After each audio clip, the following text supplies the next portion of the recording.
Regardez ces couples. Pouvez-vous repérer quelque chose d'étrange ici?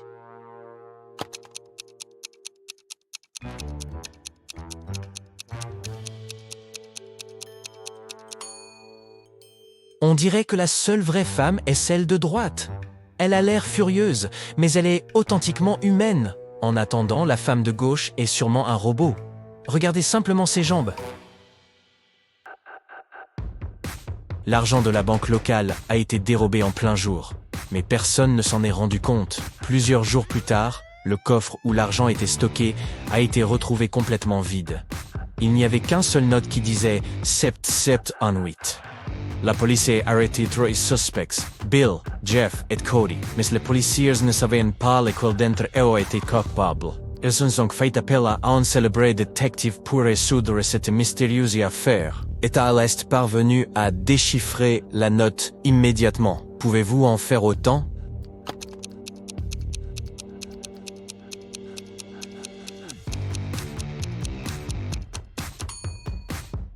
Retournez le papier à l'envers. De cette façon, les chiffres se transforment en un nom, celui de Bill. Un homme aimerait entrer dans un club très exclusif, mais il ne connaît pas le mot de passe. Un autre homme s'approche de l'entrée. Le portier lui dit 8, et l'homme répond 4 et on lui permet d'entrer. Un autre homme s'approche. Le portier dit alors 6, l'homme répond 3, et le portier le laisse également entrer. Pensant avoir assez entendu, notre homme s'approche de la porte. Quand le portier lui dit 10, il répond 5. Mais on ne lui permet pas d'entrer. Qu'aurait-il dû dire?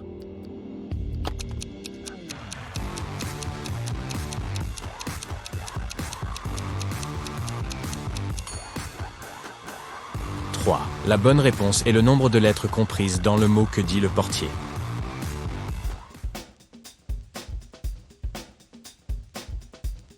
Martin est un voleur. Un jour, il essaye d'échapper à la police après avoir braqué une banque. Il transporte 3 lingots d'or, chacun pesant 10 kg. La seule façon de s'échapper est de traverser un pont, qui ne peut supporter que 100 kg. Les 3 lingots d'or pèsent 30 kg. Et Martin, pour sa part, en pèse 80. Lui est-il possible de traverser le pont sans se débarrasser d'un de ces précieux lingots?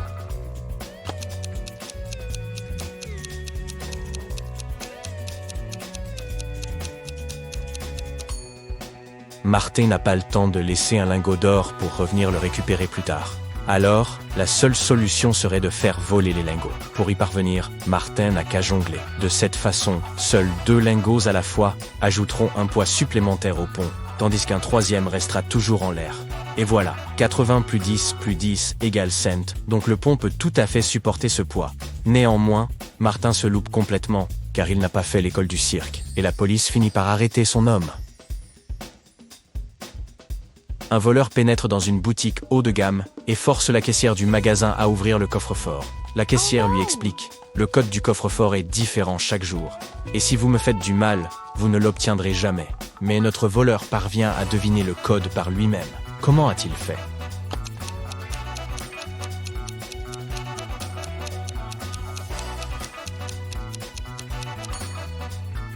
Le voleur est très rusé. Le code du coffre-fort est le mot « différent ». Tout comme l'a expliqué la caissière de la boutique. Un riche homme d'affaires, Monsieur Ben Swift, a été kidnappé et se retrouve enfermé dans une pièce sombre. Son téléphone n'a presque plus de batterie. Il ne peut donc envoyer qu'un seul message. Il sait que quelqu'un pourrait espionner son téléphone, alors il décide d'envoyer un message codé à un vieil ami du lycée, John Smith, qui dirige une agence de détectives. Il se souvient qu'au lycée, il s'envoyait en chacun des messages codés dont il fallait remplacer chaque lettre par sa voisine de gauche. Ainsi, voici ce qu'il envoie. Pouvez-vous deviner ce que cela signifie?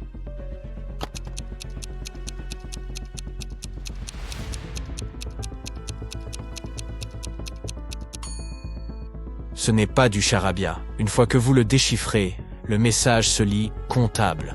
Il semble donc que son comptable soit à blâmer. Vous vous promenez dans la jungle quand, tout à coup, vous apercevez un magnifique château. Vous y entrez et en rencontrez les habitants.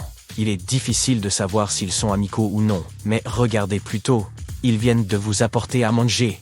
Pourtant, vous pouvez deviner à partir de los larges sourires que ces 5 cases pourraient être un piège mortel. Vous ne pouvez pas leur dire non et vous devez choisir quelque chose à manger. Il y a 4 muffins devant vous. Ils ont tous l'air délicieux et vous mettez l'eau à la bouche. Un des hommes, qui semble être leur chef, vous dit que le premier muffin contient du chou fermenté. Le second grouille de fourmis vivantes. Le troisième a de la boue en guise de crème de chocolat. Et le quatrième a un fruit daqué à l'intérieur. Alors, quel dessert devriez-vous choisir?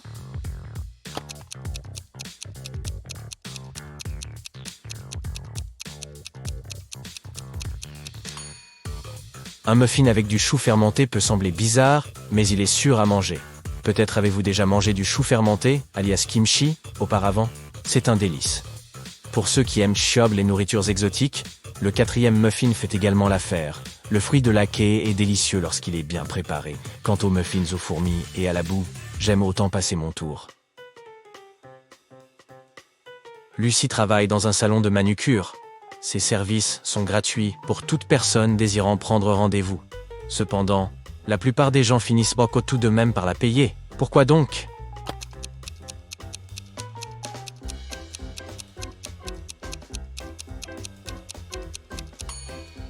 Lucie ne fait qu'une seule main gratuitement.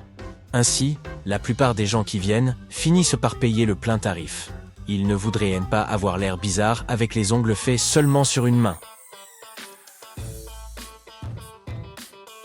La pauvre Cathy vit avec une belle-mère et 3 méchantes belles-sœurs. Son rêve est de se rendre à une fête tendance, qu'elle attend depuis 1 an. Sa belle-mère, Evelyne, ne laisse jamais Cathy aller nulle part. Mais cette fois-ci, Evelyne décide de laisser Cathy sortir dès qu'elle aura terminé toutes ses corvées. Sa belle-mère demande à Cathy de lui apporter de l'eau, mais elle ne lui donne qu'une passoire pour la transporter. Comment Cathy peut-elle apporter l'eau si elle n'a que cette passoire?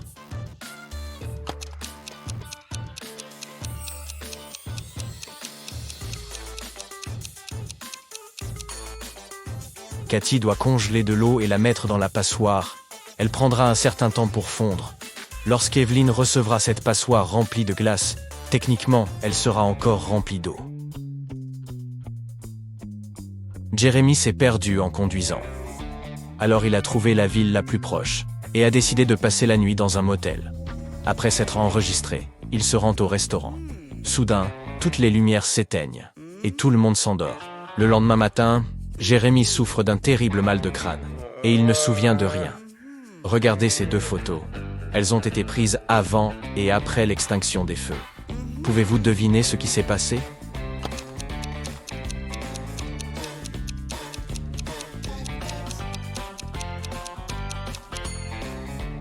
Regardez, il y a des ballons sur la première photo mais plus aucun sur la seconde. Ils devaient être remplis de gaz soporifique. Quelqu'un voulait que tout le monde s'endorme. Jenny est allée faire ses courses et a acheté beaucoup de lait, de yaourt, de viande et de fromage. Lorsqu'elle rentre à la maison, elle réalise qu'elle n'a nulle part où stocker tous ses produits car son frigo est déjà plein. Comment peut-elle conserver toute la nourriture qu'elle a achetée?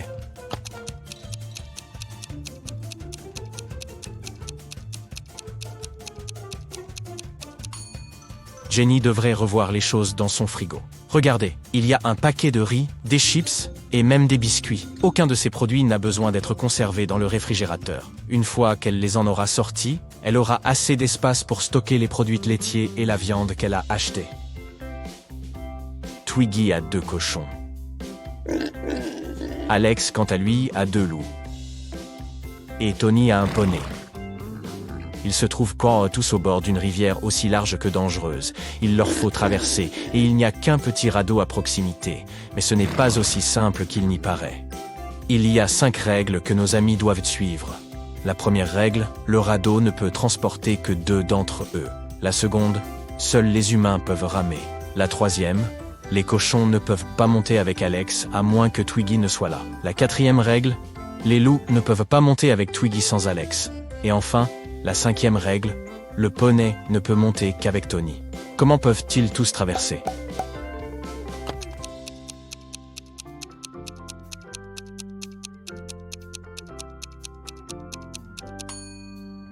Tout d'abord, ils ont besoin de Tony à bord. Il doit emmener l'un des loups de l'autre côté de la rivière. Les règles ne l'interdisent pas. Quand il revient, Alex emmène le second loup de l'autre côté de la rivière. Ensuite, Alex revient seul. Twiggy le rejoint, et ils se rendent sur l'autre rive, où Twiggy laisse Alex et revient seul. Elle laisse le radeau à Tony et son poney, et ils vont sur l'autre rive. Quand ils y parviennent, Alex prend le radeau, et revient chercher Twiggy. Ils la récupèrent, ils reviennent, et Twiggy laisse Alex là-bas. Après cela, elle retourne chercher ses cochons un par un. Enfin, je pensais que ça n'allait jamais finir.